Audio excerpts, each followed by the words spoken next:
President Benigno Simeon Aquino III.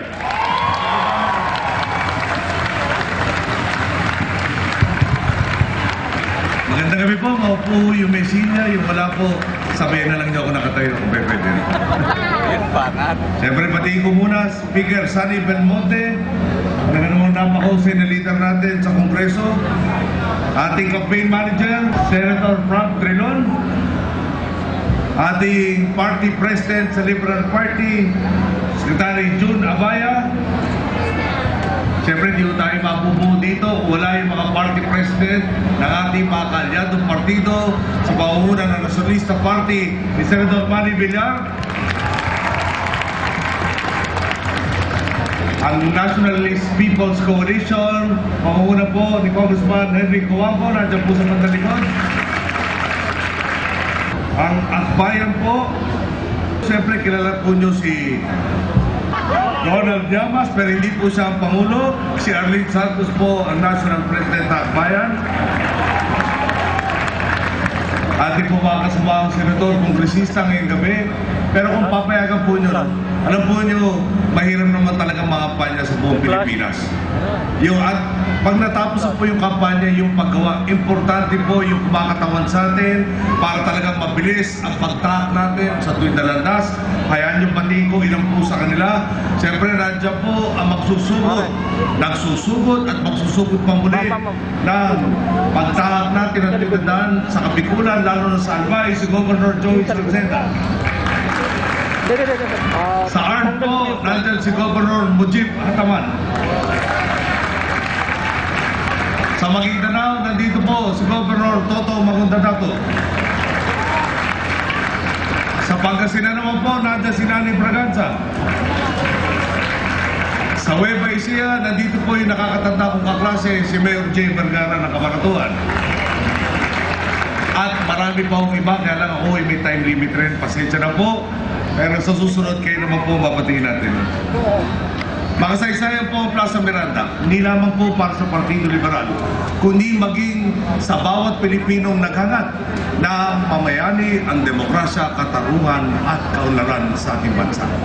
Mahigit 4 na dekada na ang nakalipas mula ng binulabog ng pagsabog ang dapat sana'y mapayapang proklamasyon sa pagkasenador ng 8 kandidatong liberal. Kabilang sa siyang na nasawi ang isang 5 taong gulang na bata. Ano kaya kinabukasan ang pinangarap niyang makamtan?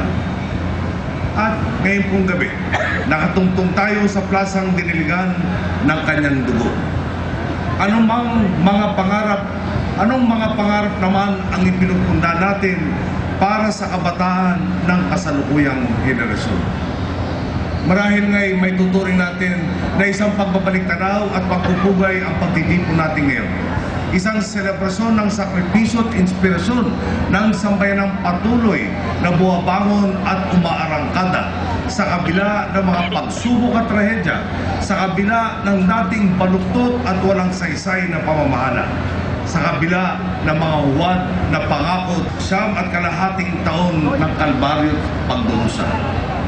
Sagisag itong hindi napunta sa wala ang pambubuwis ng buhay ng siyang nakatao sa Plaza Miranda. Sagisag itong nasugatan man tayo, napilayan man tayo, pilit man nilang pinapatumba ang diwa ng Pilipino, hindi po tayo sumuko. Humugot tayo ng lakas sa isa't isa. Piniglan natin hanggang sa pinakauling patak ang ating pawis, pagod at determinasyon. Tumayo tayo hindi nagpataig sa pagdududa at negativismo. Wala pong duda, bumangon na po tayo. Pumunag tayo at sa huli, nagtagumpay tayo.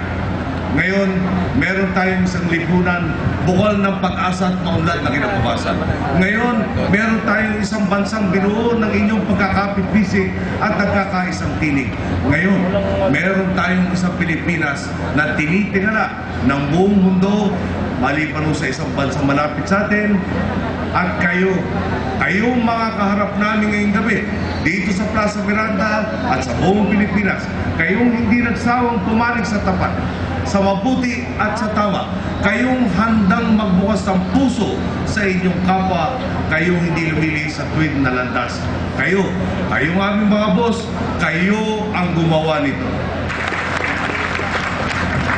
Ang tanong po ngayon, magpapatuloy ba ang mapayapat mabungang biyahe natin sa tuwid na daan? O isusuko na lamang natin ang lahat ng ating tagumpay sa mga nagnanais tayong iligaw sa masukal na ruta ng katiwalian? Sa kamay ng ilang nagpalit nga ng kulay ng baro, pero ang budi naman ay nakasampay pa rin sa dating baluktot na kalakaran.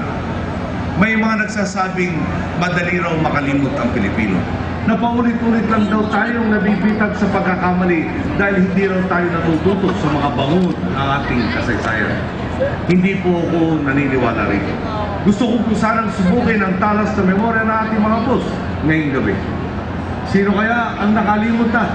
O nakakalimutan na ba ninyo ang fertilizer scam, ang MBN CTE, at siyempre pinakapamosong Hello Garcia scandal?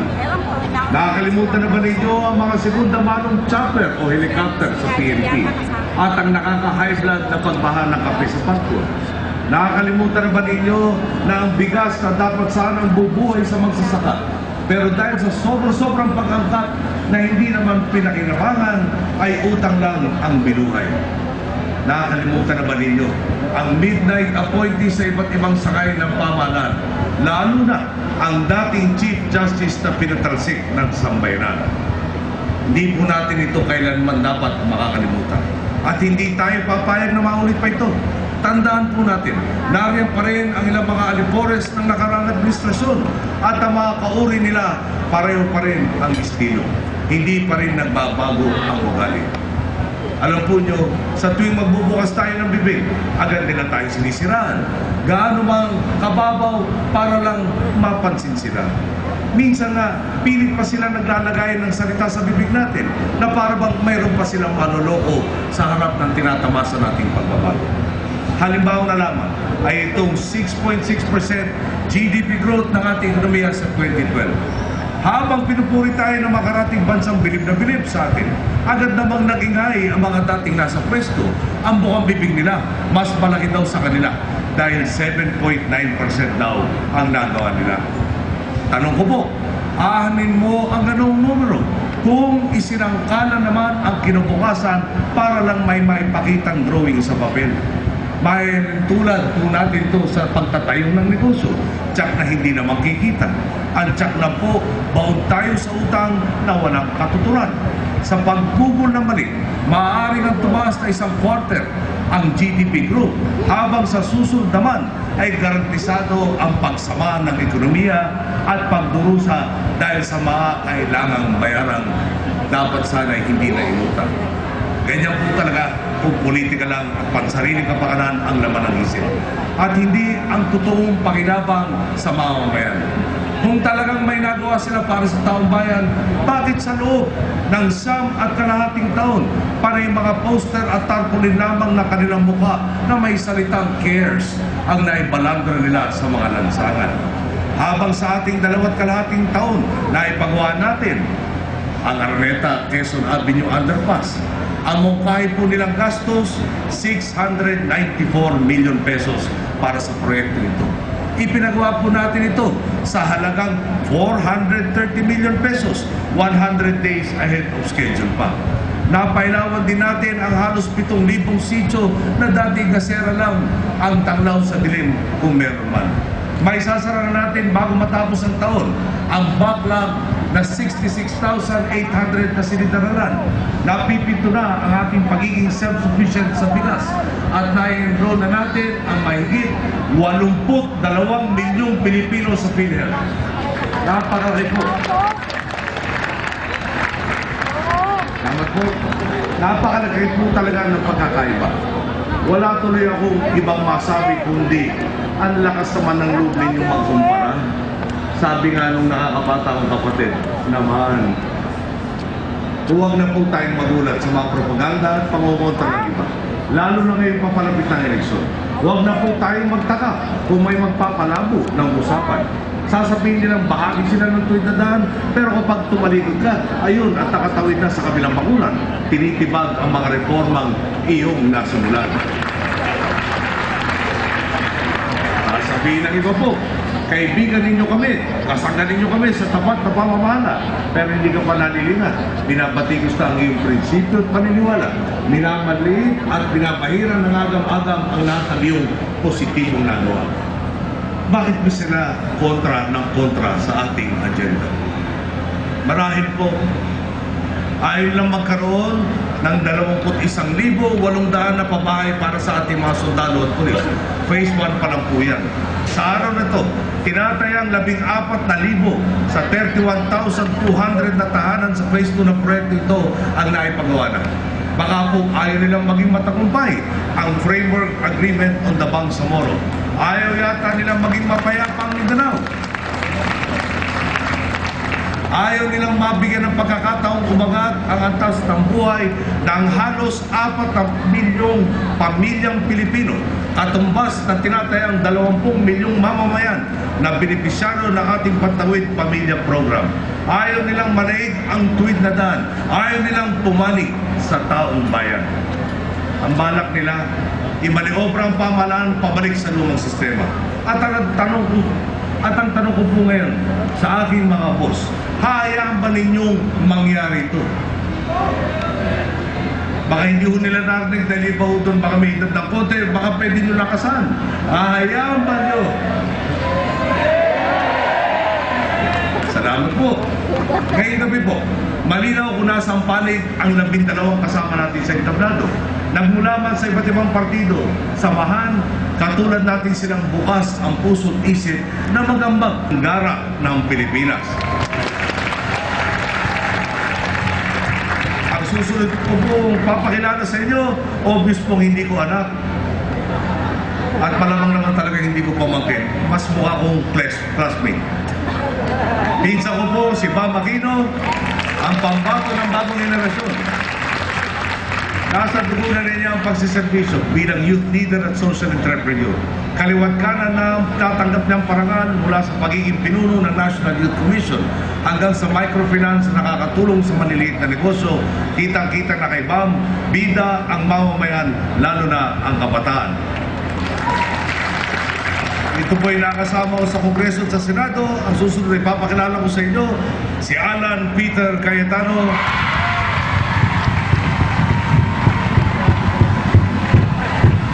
Kumpanyero natin sa Senado.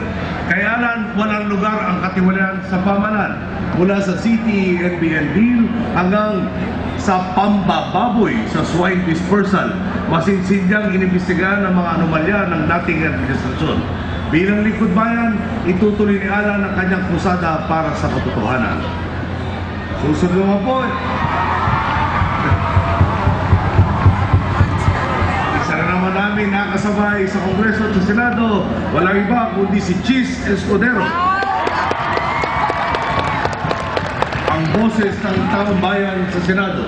Sa pagpapabalas na sikasik at talino sa pagsiservisyo at sa pagsubil ng tiwali sa gobyerno, walang katiwaliang makakalusot, hindi tayo mapapaikot habang tinutugis natin ang katotohanan sa Senado. Magiging maunlad ang kinabukasan ng mga Pilipino, mapapataba pa ang puso nating lahat.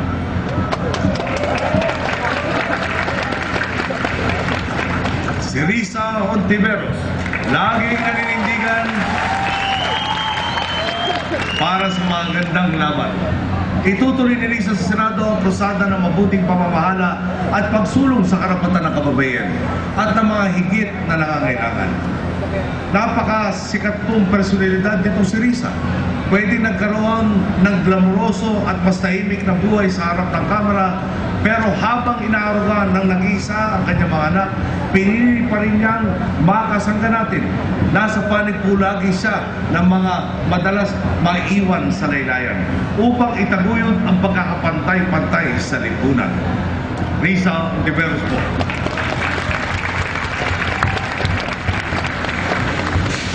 Ipagpapatuloy din po ni Loren Legarda ang kanyang mga advokasya para sa kababaihan, kalikasan at kalusugan. Marami rin pong di nakakalam na sa likod ng kanyang kagandahan at sa kabila ng napakaraming batas na kanyang inakda, Isa rin siyang Lieutenant Colonel sa Reserve Forces ng ating sandatahang lakas at tapat na kaibigan ng ating mga kapatid na Muslim. Loren Legarda po. Ang pinakamagalang hapong kandidato sa buong Pilipinas, si Grace Poe. Ang hinirang nating chairperson ng MTRCB, tumindig si Grace para ipagpatuloy ang pagiging tinig at tagapagtanggol ng masa. Minana po niya kay daking ang kababaang loob at malasakit sa taong bayan. Bilang dating preschool teacher, alam niya ang mga pangangailangan at hangarin ng ating kabataan. Sa Senado, ibabandera rin niya ang sining at kultura, ibibida niya ang kapakanan ng pamilyang Pilipino. Grace Poe. Siyempre kasama rin natin si Jambi Madrigal na diretso sa salita, diretso sa gawa, mahal ang mahirap, galit sa kurap. Walang takot ay pagpapatuloy ni Jambi sa Senado ang pagsupil sa korupsyon upang isulong ang mga batas para sa kababayan, kabataan at kalikasan. Subok na po siyang kakampi natin sa daang matuwid. Jambi Madrigal. Puso ko lang po pakikilala sa inyo ay si Ramon June Magsaysay Jr. Siyempre po nakakapit na sa kanyang pangalan ng paglilingkod bayan. Tinitigala ng marami si June dahil sa di matatawaran niyang kontribusyon sa pamahalaan, lalo na sa sektor ng agrikultura, negosyo at kabataan. Tulad ng kanyang paglalantad sa fertilizer scam, sinisiguro ni June Magsaysay na walang puwang ang mga tiwalit mapangabuso sa gobyerno. Muling tinatawag ng Senado ang tunay na Magsaysay na hindi nagpapasilaw sa kapangyarihan. Siya po ang magsisilbing konsensya at kuya ng ating mga senador. June Magsaysay. Si Coco Pimentel po, baka hindi po nyo alam. Medyo mahina ito sa pag-aaral, BS Math ang kinuhang kurso at hindi lang po cum laude at nakuha. Pumasok ng law school at medyo nakontento nung naging bar-top notcher kung di ako nakakamali. Si Coco Pimentel po, respetadong abogado at lingkod bayang alagad ng katotohanan. Sa 6 na taong mandatong ipinagkaloob sa kanya, 1 taon, 10 buwan lang ang pinanungkalan niya. Sipin po yun, binigyan niyo ng 6 na taon, binigyan ng kung sino man, 1 year and 10 months lang. Sipin na lang po natin, kung naging buo ang panahon ng kanyang pagsiservisyo, pwede pong mas marami pa ang nagawa niya. Alam po niyo, no, hindi nga siya pinanad at nadaya, pwede pong tumakbo na lang siya para sa ibang posisyon at mag-withdraw ng protesta. Nakapagsilbi agad sana siya kung naghabol siya ng ibang pwesto. Pero para sa kanya, kailangan manindigan, kailangan manaig ang tinig ng taong bayan, kailangan makamtan ang katarungan. Ipagpapatuloy niya ang laban ng kanyang ama ukol sa lokal na pamahalaan. Huwag po natin kakaligtaan, Coco Pimentel. Si Sally Trillanes, isang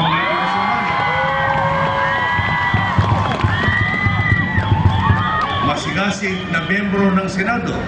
Kauna-unahan mo yatang nag-hearing sa Camp Crame na mas madalas. Tama ba yun, Sally? Sa kanya, una lagi ang kapakanan ng taong bayan. Sino mang tiwali at mapangapi, talagang dadaan muna kay Sally. Sally Trillanes, huwag mo natin. Si Cynthia Villar. Okay. Thank you sa inyo po. Si Cynthia Villar ang ating Mrs. Hanep Buhay. Mula ang Kamara, ihatid niya sa Senado ang pagbibigay hanap buhay sa ating mga kababayan, lalo na sa mga inang nangangailangan. Alay niya ay biyaya sa mga walang-wala. Gagawing hanep ni Cynthia ang buhay ng mas marami pa nating kababayan. At itagdag ko lang po, nung sa po bilang may bahay ng ating dating Speaker Manny Villar, ako po'y bagong kongresista, tumayo po parang parang ina na rin po namin.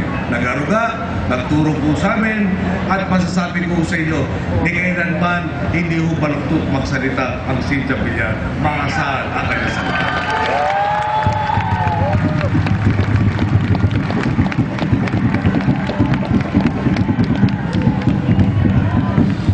Sila po ang 12 tiyak na ating tweet sa daang matweet. Galing po sa unang listahan ng 40. Sa tulong ng lahat, hinimay po natin ang kanilang makakayahan at pagkatao. Binuo po natin ang mga kasama sa ating agenda ng pagsugpo sa katiwalian at pagangat ng kabuhayan ng ating mamamayan. Pinagbuklod po natin ang mga taong bayan muna bago sarili ang iisipin. Total naman po ay pinag-uusapan na natin ang tweet na landas. Magpapasalamat na rin po tayo sa isa pang tunay nating kasangga. Narito po tayo ngayon dahil sa kagandahang loob ni Mayor Fred Lim.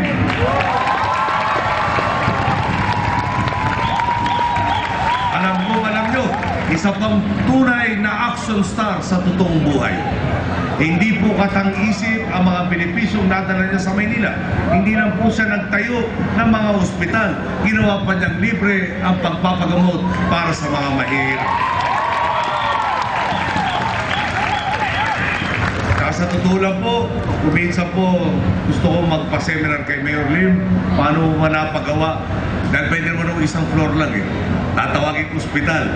Yung ma-accommodate 4 na tao. Libreng ospital. Pero kay Mayor Lim po, maraming palapag ang kanyang mga ospital na naipatayo. Ako po'y nagbabalita lang ng totoo. Sa aking mga boss, sa darating na Mayo 13, muli tayong haharap sa sangandaan. Nakaatang sa ating mga balikat kung aling landas ang tatahakin ng ating bansa. Kukunin ba natin ay ang mga tutulong para lalo pang pabilisin ang pagbabago ng ating lipunan? O ang kukunin ba natin ay ang mga pilit na hahadlangan ang pagbabagong minimithi natin? Dito sa atin, iisa ang ating tutok, ang katuparan ng ating mga pangarap. Sa kabila naman po, lahat na yata ng punto ng kompas, sinaklaw. Lahat ng latak na lumang sistema, isinama. Saan po kaya tayo pupulutin kung ganoong naghahatakan sa saliwang direksyon ang pipiliin nating mga kasama? May ilan sa kanila nagsasabing nilalabanan namin ang katiwalian. Matanong ko lang po, kung ganoon, bakit ninyo kakampi ngayon ang mga tagapagtanggol at takinabang sa nakaraang administrasyon? Ano po ba talaga ang pinaninindigan nyo? Ang bawat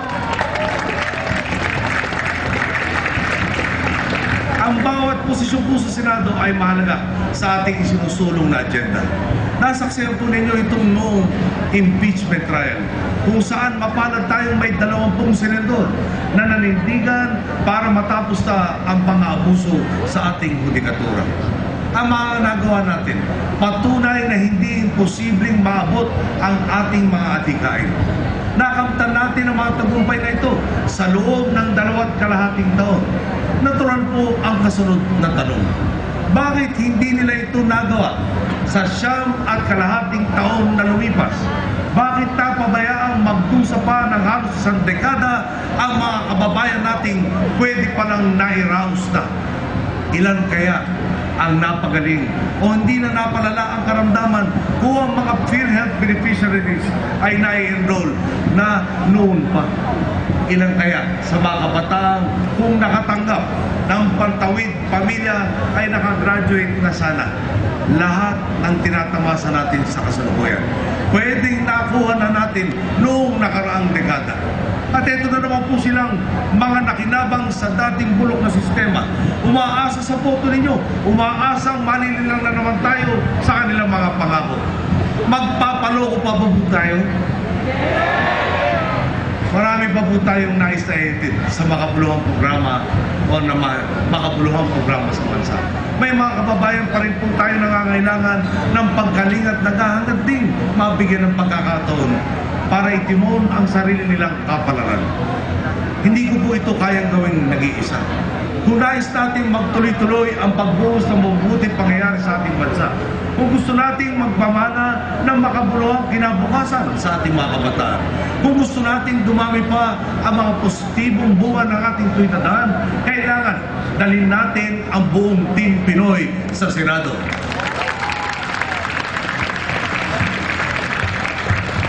Sila ang 12 kasama natin sa Team Pinoy. buong maharap sa inyo ngayong gabi at hindi liliban o tatanggi sa panawagan nating ituloy ang krusada ng katapatan, katarungan at malawakang kaunlaran.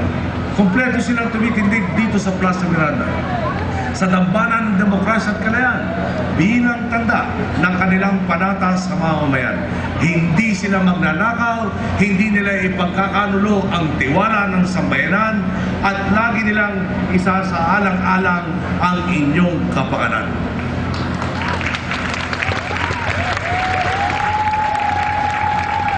Nanunumpa ang buong Team Pinoy na isa lamang ang kanilang pinapanigan sa panig ng tapat na pamahalaan, sa panig ng tuwid na daan, at siyempre sa panig ninyo ang nag-iisa naming mga boss, ang taong bayan.